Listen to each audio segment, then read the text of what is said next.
الحمد لله رب العالمين، والصلاة والسلام على أشرف المرسلين سيدنا محمد صلى الله عليه وسلم. يقول الله سبحانه وتعالى: لن تنالوا البر حتى تنفقوا مما تحبون. ويقول الله سبحانه وتعالى: وجعلنا من الماء كل شيء حي. بفضل الله سبحانه وتعالى هذه وصلة مياه صدقة جارية على حياة عين نهى وفوقية وجهان. ربنا يعطيهم الصحة والستر والبركة، ويجعل لهم بكل خطوة يخطوها حسنة وصدقة في الجنة. هذه الوصلة بفضل الله من طرف الأستاذ بهاء فوزي.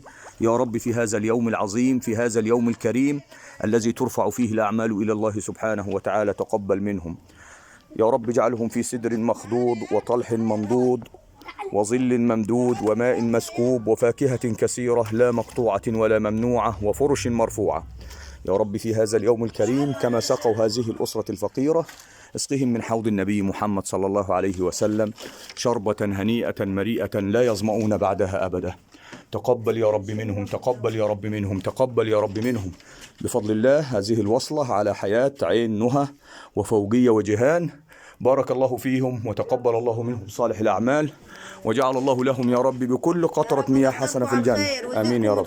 ويسمعكم سمع خير. آمين يا رب. في الخير يا رب. آمين يا رب. دعواتك لهم يا حاجة. يا رب يخليك يا باي ويعليك. آمين يا رب. آمين يا رب. يا رب في هذا اليوم الكريم تقبل من الأستاذة نهى وفوقية وجهان، واجعل لهم بكل قطرة مياه حسنة في الجنة. استهم يا رب من الفردوس الأعلى من الجنة، استهم يا رب من الفردوس الأعلى من الجنة، استهم يا رب من الفردوس الأعلى من الجنة. ده وضع أسرة كانت محرومة من المياه، وتمت هذه الوصلة بفضل الله سبحانه وتعالى على حياة عين نهى وفوقية وجهان. يا رب بارك لهم في أموالهم وأموالهم وأولادهم وذرياتهم، واحفظهم بحفظك يا رب، احفظهم بحفظك يا رب، احفظهم بحفظك. تمت هذه الوصلة من طرف الأستاذ بهاء فوزي. ربنا يبارك فيكم جميعا ويسعدكم ويتقبل منكم. آمين يا رب العالمين. سلام الله عليكم ورحمته وبركاته.